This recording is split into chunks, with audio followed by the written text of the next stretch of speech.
A couple of years ago, I bought my first eMTB in the form of the Velotric Summit 1. It performed well for me on the single-track trails that I rode since I wasn't interested in jumps or extreme mountain biking. It turns out, though, that I rode that bike for commuting as well, and I found that it excelled in that use case. For the past few weeks, I've been riding a new bike from Velotric that is more accurately labeled for its intended operation as a hybrid e-bike.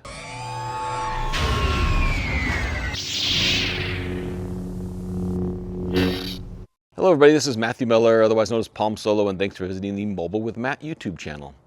Please forgive me as I am fighting a cold, and so I may sound a bit stuffy, and I'll try to cut out any coughs along the way. But if you enjoy this content, share it on your social networks, and please let me know what you think of the video and my presentation. The new Velotric Summit 2 that you see in front of me continues the Summit series with a bit less focus on the eMTB capability, and instead highlighting its versatility as a hybrid e-bike. I recently sold my Summit 1 e-bike, and the guy who bought it at first was looking for a basic eMTB. But he quickly realized that the ability of the Summit 1 to serve as a powerful commuter bike with ample torque, plenty of power, advanced control features, and a design set up that is perfect for riding in the inclement weather of the Pacific Northwest. He was very happy with that bike, and it turns out he actually didn't use it that much for eMTB riding. Mountain biking really was a tertiary possibility for this customer. It's good to see Velotric focus on the broad utility of the Summit 2 rather than promoting it strictly as an electric mountain bike. There are a few design changes in the Summit 2 that also make it an even better all-purpose commuter bike, and I'll touch on that in a little bit. Let's first unbox the Velotric Summit 2, and then I'll get into more details and my riding experiences.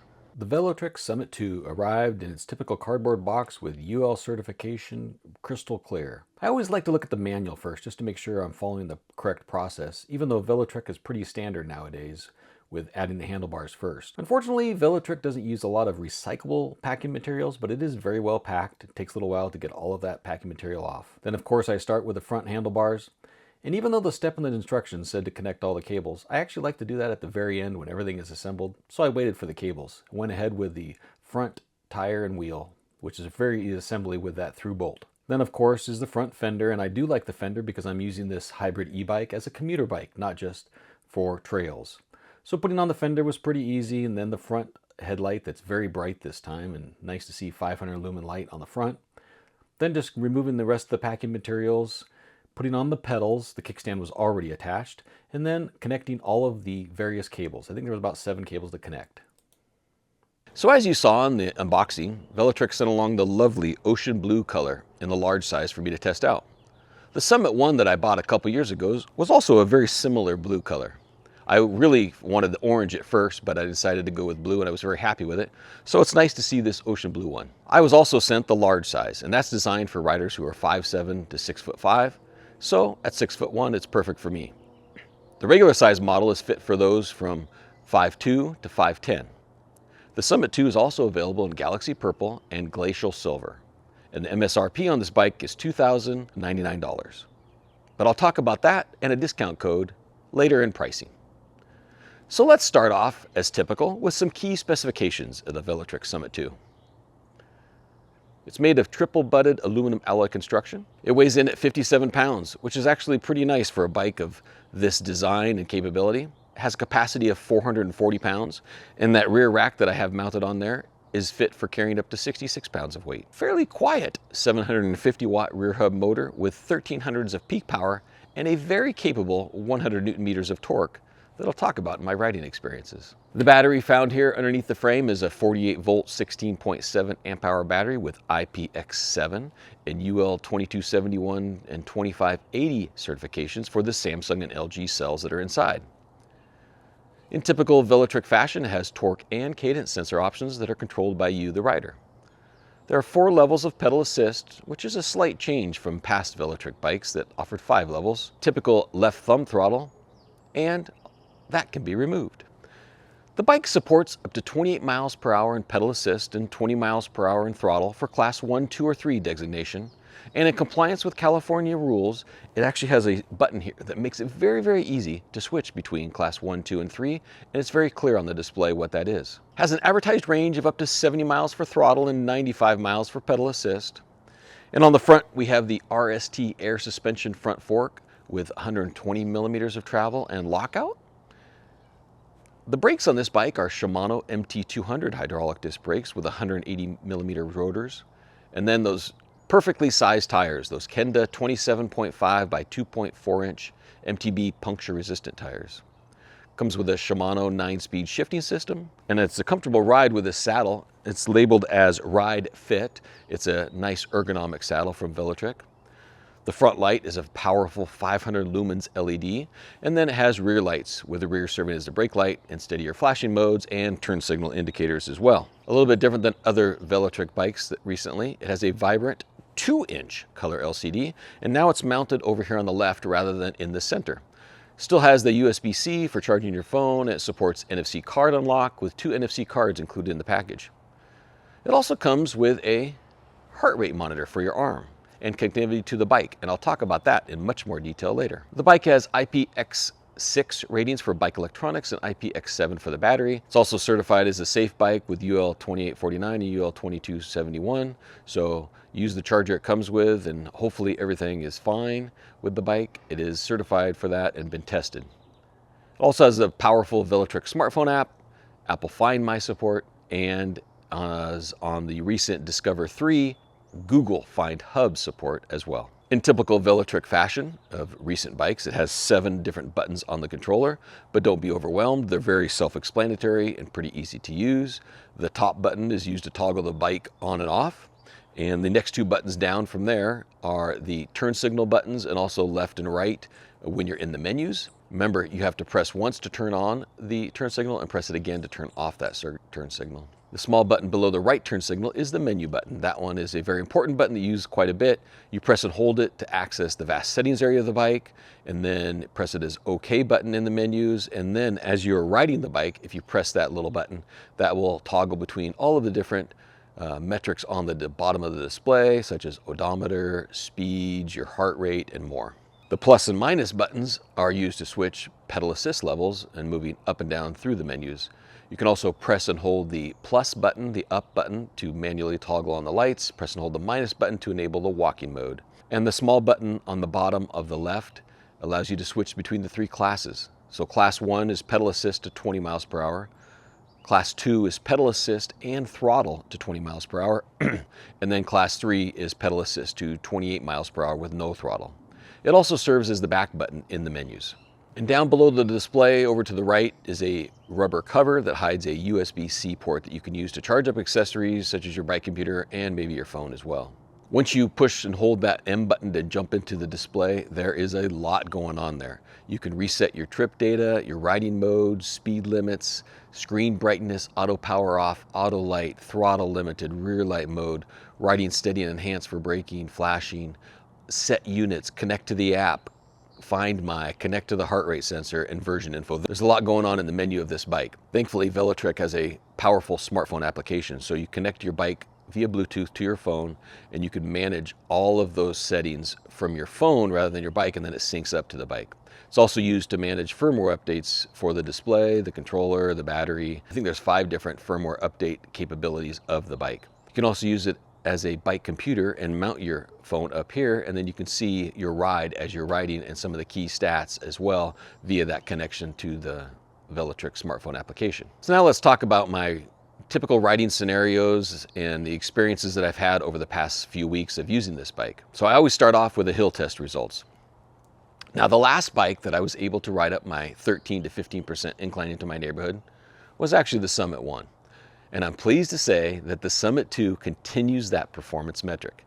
It's a real pleasure at the end of my commute to know that the bike can get me home even if I'm wiped out, it's hot outside, I'm packing a lot with me, and I don't want to put any effort into pedaling furiously. I can get on this bike, come into the neighborhood with throttle only, and get up that hill in throttle only mode, dropping to about 9 miles per hour or so, and that is great.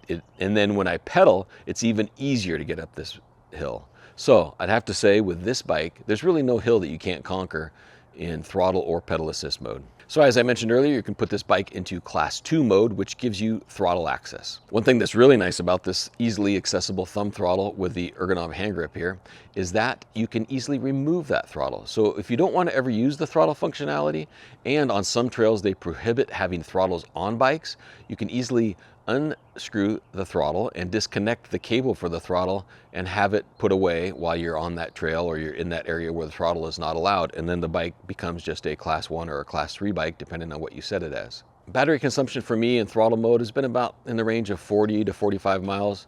And that's about right. The advertised range is 70 in throttle mode for a much lighter person than I am, and minimal throttle speed. Class 2 mode, where throttle is allowed up to 20 miles per hour.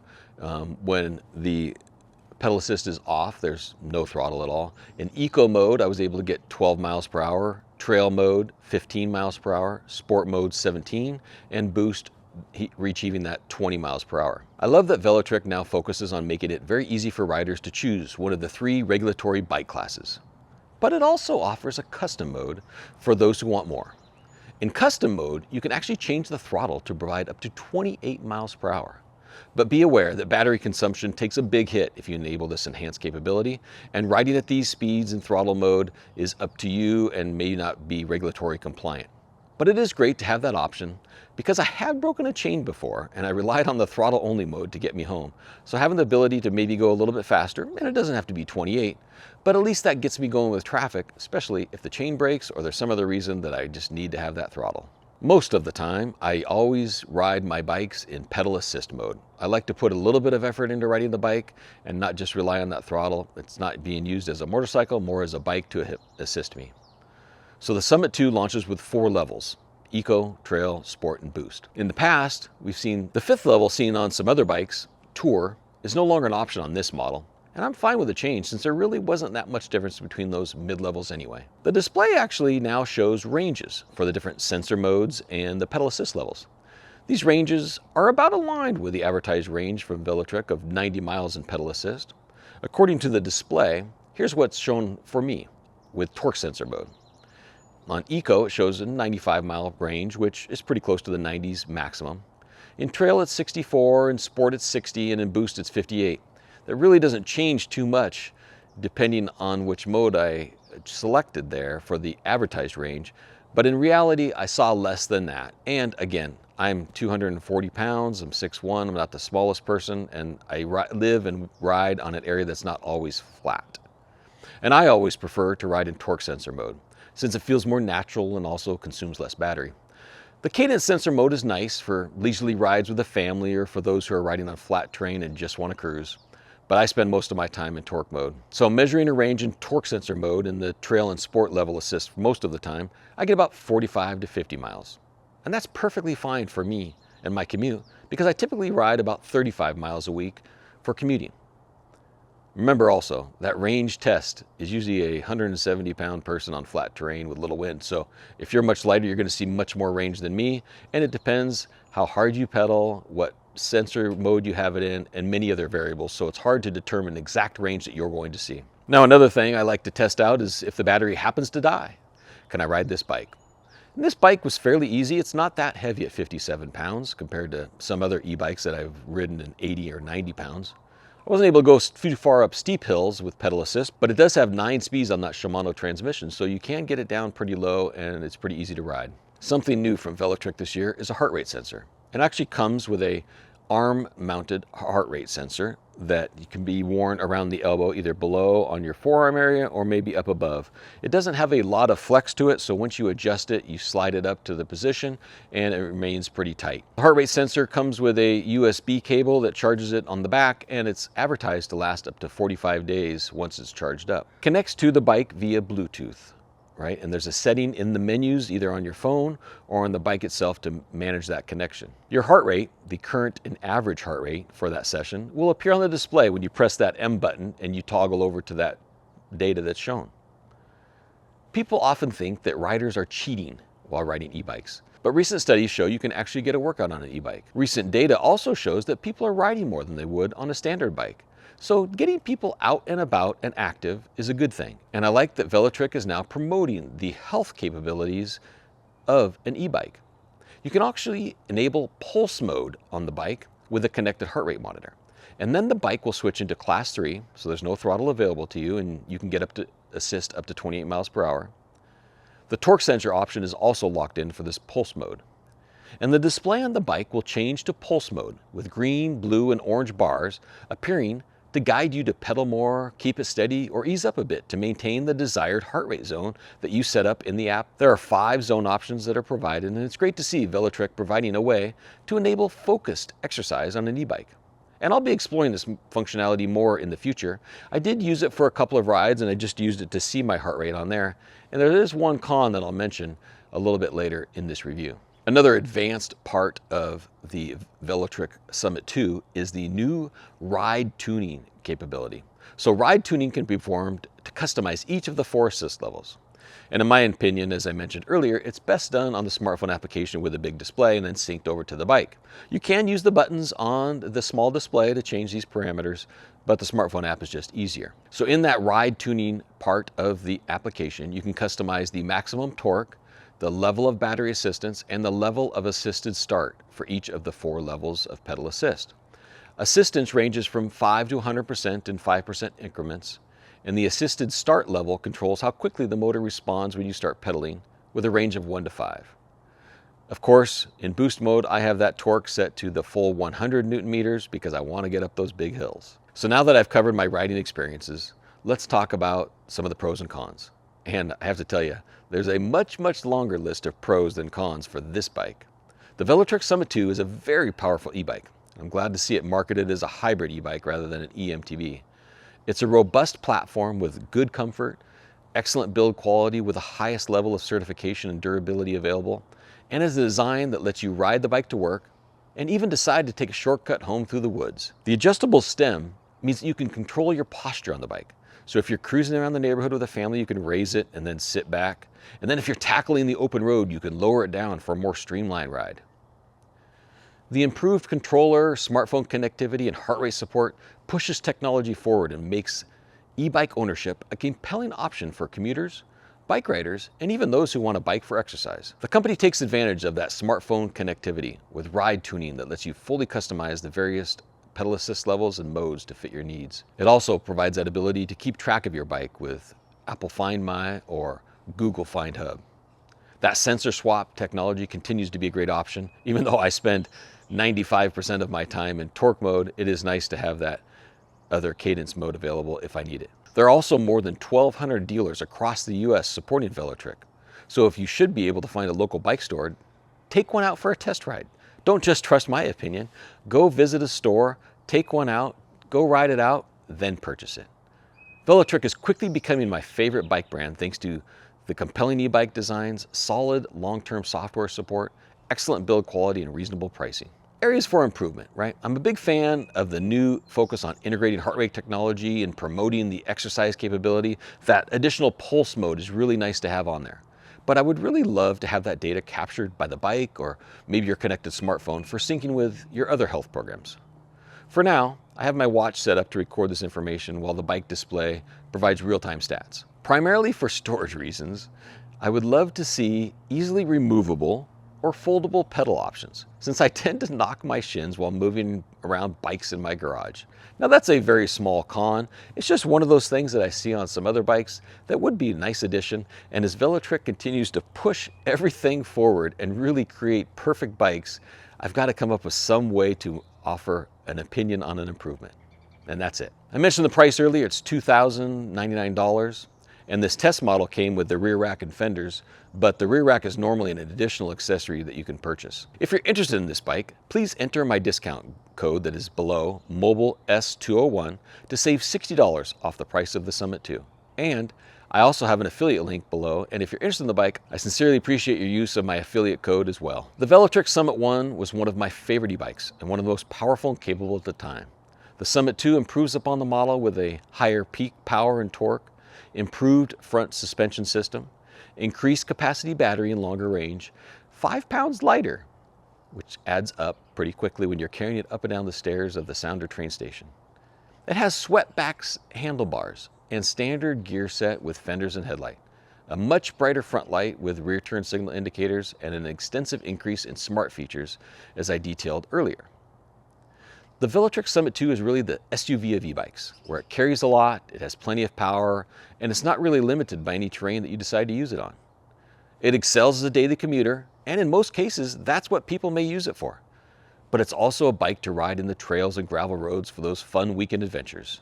Again, very similar to a typical SUV. Summit 1's straight handlebar design was really too wide for me to use for commuting on the train. So even that one improvement, where they made it more of a swept back design that's not quite as wide, that made a difference for me on my commuting with the Summit 2. That inclusion of that external heart rate sensor and a mode to focus on exercise is fantastic, and should hopefully raise awareness that e-bikes can be used for encouraging wellness and fitness. Thanks to Velotric for the opportunity to test out this bike and the support of my reviews. The company has no influence and input on my review content, and I appreciate their trust and my honesty to share my experiences with my viewers. Thank you all for watching as well. Please subscribe and share, interact with me here, and stay tuned for more coverage of e-bikes, wearables, and other mobile technology. And may the mobile force be with you.